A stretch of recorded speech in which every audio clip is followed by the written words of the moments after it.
കേരളത്തിൻ്റെ താൽപ്പര്യത്തിനും ജനക്ഷേമത്തിനും വിരുദ്ധമായ നടപടികൾ സ്വീകരിക്കാനോ തയ്യാറായാൽ അതിനെ അതിശക്തമായി എതിർക്കുന്ന പ്രതിപക്ഷമായി കേരളത്തിലെ പ്രതിപക്ഷം മാറുകയും ചെയ്യും. ഒരു കാര്യം കൂടിയാണ് ഇതുമായി ബന്ധപ്പെട്ട് ഞങ്ങൾക്ക് വ്യക്തമാക്കാനുള്ളത്. ഞങ്ങൾക്ക് ഈ തെരഞ്ഞെടുപ്പിൽ പരാജയം ഏറ്റുവാങ്ങേണ്ടി വന്നു. ആ പരാജയം എല്ലാറ്റിൻ്റെയും അവസാനമാണ് എന്ന് കണ്ട് ഞങ്ങൾ എതിർക്കുന്നവർ വല്ലാതെ സന്തോഷിക്കേണ്ടതില്ല. ഇത്തരത്തിലുള്ള വിവിധ ഘട്ടങ്ങൾ പാർട്ടി എന്ന നിലക്ക് CPIM-നും മുന്നണി എന്ന നിലക്ക് LDF-നും നേരിടേണ്ടി വന്നിട്ടുണ്ട്. കൂടുതൽ ശക്തമായ പ്രവർത്തനം കാഴ്ചവെച്ച് നഷ്ടപ്പെട്ട ജനവിശ്വാസം വീണ്ടെടുത്ത് കനത്ത രീതിയിൽ തിരിച്ചു വരാൻ LDF-ന് കഴിയുമെന്ന കാര്യത്തിൽ ഒരു സംശയവും ഞങ്ങൾക്കില്ല. സർവതലസ്പർശിയായ വികസനവും സാമൂഹ്യനീതിരധിഷ്ഠിതമായ വികസനവും കൊണ്ടുവരാൻ നാം ശ്രമിച്ചു. വികസനമെന്നത് അതിൻ്റെ സ്പർശം എല്ലാ പ്രദേശങ്ങൾക്കും ഏൽക്കണം. വികസനത്തിൻ്റെ സ്വാദ് എല്ലാ കുടുംബങ്ങളും അനുഭവിക്കണം. ഇതായിരുന്നു സർവതലസ്പർശിയും സാമൂഹ്യ നിരധിഷ്ഠിതവുമായ വികസനം എന്നതുകൊണ്ട് നാം ഉദ്ദേശിച്ചത്. വലിയ തോതിലുള്ള നേട്ടങ്ങൾ ഈ കാര്യത്തിൽ നേടാനായി എന്ന അനുഭവമാണ് കേരളത്തിലുള്ളത്. നിസ്സാരമെന്ന് കരുതി അവഗണിക്കാവുന്ന പ്രശ്നങ്ങളിലായിരുന്നു ആദ്യം നാം ശ്രദ്ധ വെച്ചത്. അതില് നമ്മുടെ കേരളത്തിലെ മാലിന്യ പ്രശ്നം. അത് വികസന പ്രശ്നമാണോ? ആണ് എന്ന് തന്നെയായിരുന്നു LDF-ന്റെ ധാരണ. നമ്മുടെ നാടിൻ്റെ എല്ലാ ഭാഗങ്ങളും ശുചിയായിരിക്കണം. നല്ല മാറ്റം ഹരിത കേരള മിഷന്റെ പ്രവർത്തനത്തിലൂടെ കൊണ്ടുവരാൻ നമുക്ക് കഴിഞ്ഞു. ഇനിയും മുന്നോട്ട് പോകേണ്ടതുണ്ടാകാം. പക്ഷേ സൃഷ്ടിച്ച മാറ്റം വലുതായിരുന്നു. നമ്മുടെ കിടപ്പാടമില്ലാത്ത സഹോദരങ്ങൾ 5 ലക്ഷം വീട് പൂർത്തിയാക്കാൻ കഴിഞ്ഞു. അവിടെ ആളുകൾ താമസിക്കുന്നു എന്നത് ചെറിയ നേട്ടമല്ല. ഇനിയും ആളുകൾ ബാക്കി നിൽക്കുന്നുണ്ട്. അവരുടെ ലിസ്റ്റ് തയ്യാറായി കിടക്കുന്നുണ്ട്.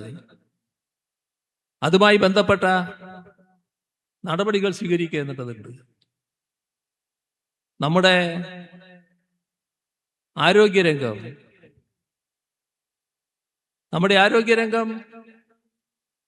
വല്ലാത്തൊരു ദുർഘട ഘട്ടത്തിലായിരുന്നു.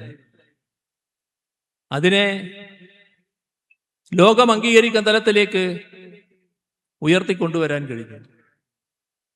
അഭിമാനകരമായ നേട്ടം കേരളത്തിലെ ആരോഗ്യരംഗത്തിന് നേടാനായി. ഇനിയും മുന്നോട്ട് പോകേണ്ടതുണ്ട്. നമ്മുടെ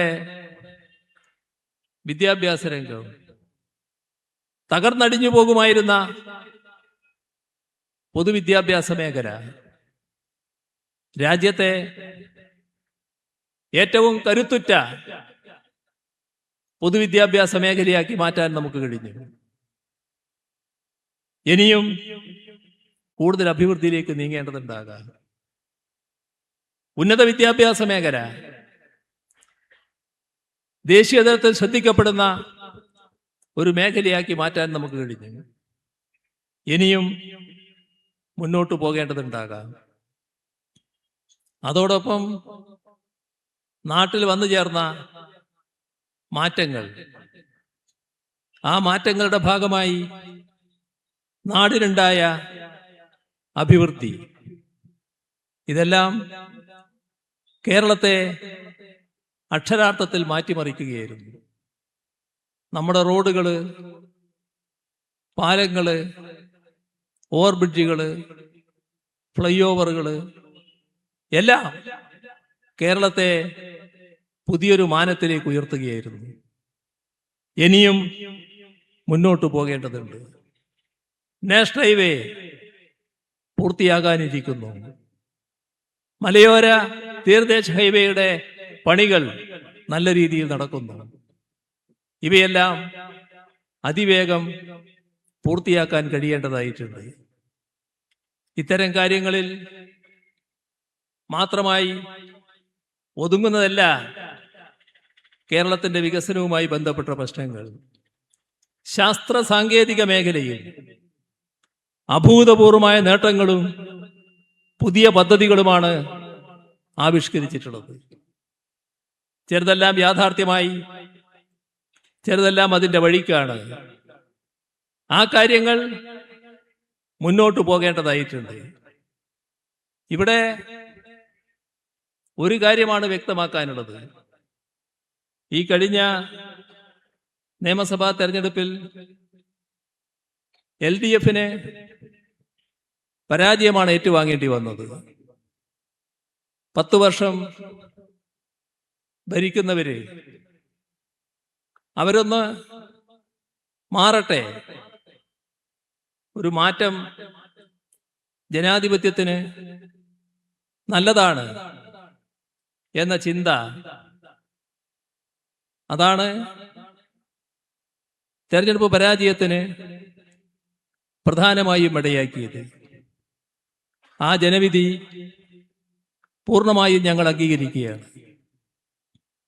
ഞങ്ങളിലൂടെ മാത്രമേ കേരളത്തിന്റെ വികസനം നടപ്പാക്കാൻ പാടുള്ളൂ എന്ന നിർബന്ധം ഞങ്ങൾക്കില്ല. കേരളത്തിന്റെ വികസനവുമായി ബന്ധപ്പെട്ട് പൂർത്തിയാക്കാൻ കഴിയുന്ന കാര്യങ്ങൾ, തുടങ്ങാൻ കഴിയുന്ന കാര്യങ്ങൾ തുടങ്ങാനും പൂർത്തിയാക്കാനുമാണ് ഞങ്ങൾ ശ്രമിച്ചത്. പൊതുവെ അത് നല്ല അഭിപ്രായവുമാണ് കേരളത്തെ സൃഷ്ടിച്ചത്. ആ പ്രവർത്തനങ്ങൾ ഞങ്ങൾ തന്നെ തുറന്നു കൊണ്ടുപോയാലേ ഭംഗിയാകൂ എന്ന നിർബന്ധ ബുദ്ധി ഞങ്ങൾക്കില്ല. ആ പ്രവർത്തനങ്ങൾ നടക്കണമെന്നതാണ് പ്രധാനം. ഇപ്പോ പുതുതായി അധികാരമേറ്റ UDF ഗവൺമെന്റ് ആ പ്രവർത്തനങ്ങൾ ഏറ്റെടുക്കാനും പൂർത്തിയാക്കാനും കേരളത്തിന്റെ വികസനത്തെ മുന്നോട്ട് നയിക്കാനും തയ്യാറുണ്ടോ എന്നതാണ് പ്രശ്നം. അങ്ങനെ തയ്യാറായി മുന്നോട്ട് വന്നാൽ ആ നടപടികൾക്കെല്ലാം കൃത്യമായ പിന്തുണ പ്രതിപക്ഷം എന്ന നിലയ്ക്ക് LDF-ന്റെ ഭാഗത്തുനിന്നുണ്ടാകും. ഈ ജനവിധി അംഗീകരിച്ചുകൊണ്ട് ഒരു ക്രിയാത്മക പ്രതിപക്ഷമായി പ്രവർത്തിക്കുന്ന നിലയാണ് ഞങ്ങൾ സ്വീകരിക്കുക. എന്നാൽ അതേസമയം ഇവയെല്ലാം അട്ടിമറിക്കാനോ ഇതിൽ നിന്നെല്ലാം പുറകോട്ടു പോകാനോ കേരളത്തിന്റെ താല്പര്യത്തിനും ജനക്ഷേമത്തിനും വിരുദ്ധമായ നടപടികൾ സ്വീകരിക്കാനോ തയ്യാറായാൽ അതിനെ അതിശക്തമായി എതിർക്കുന്ന പ്രതിപക്ഷമായി കേരളത്തിലെ പ്രതിപക്ഷം മാറുകയും ചെയ്യും. ഒരു കാര്യം കൂടിയാണ് ഇതുമായി ബന്ധപ്പെട്ട് ഞങ്ങൾക്ക് വ്യക്തമാക്കാനുള്ളത്. ഞങ്ങൾക്ക് ഈ തെരഞ്ഞെടുപ്പിൽ പരാജയം ഏറ്റുവാങ്ങേണ്ടി വന്നു. ആ പരാജയം എല്ലാറ്റിൻ്റെയും അവസാനമാണ് എന്ന് കണ്ട് ഞങ്ങൾ എതിർക്കുന്നവർ വല്ലാതെ സന്തോഷിക്കേണ്ടതില്ല. ഇത്തരത്തിലുള്ള വിവിധ ഘട്ടങ്ങൾ പാർട്ടി എന്ന നിലക്ക് CPIM-നും മുന്നണി എന്ന നിലക്ക് LDF-നും നേരിടേണ്ടി വന്നിട്ടുണ്ട്. കൂടുതൽ ശക്തമായ പ്രവർത്തനം കാഴ്ചവെച്ച് നഷ്ടപ്പെട്ട ജനവിശ്വാസം വീണ്ടെടുത്ത് കനത്ത രീതിയിൽ തിരിച്ചു വരാൻ LDF-ന് കഴിയുമെന്ന കാര്യത്തിൽ ഒരു സംശയവും ഞങ്ങൾക്കില്ല. ആ കാര്യത്തിൽ സഖാവ് നായനാരെ പോലുള്ള ഉജ്ജ്വലനായ വിപ്ലവകാരിയുടെ സ്മരണ നമുക്കേവർക്കും ഉത്തേജനം നൽകുന്ന കാര്യമാണ്.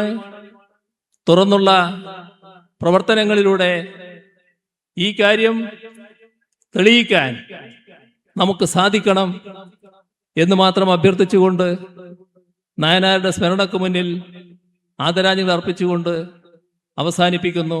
നിങ്ങൾക്ക് എൻ്റെ അഭിവാദ്യങ്ങൾ.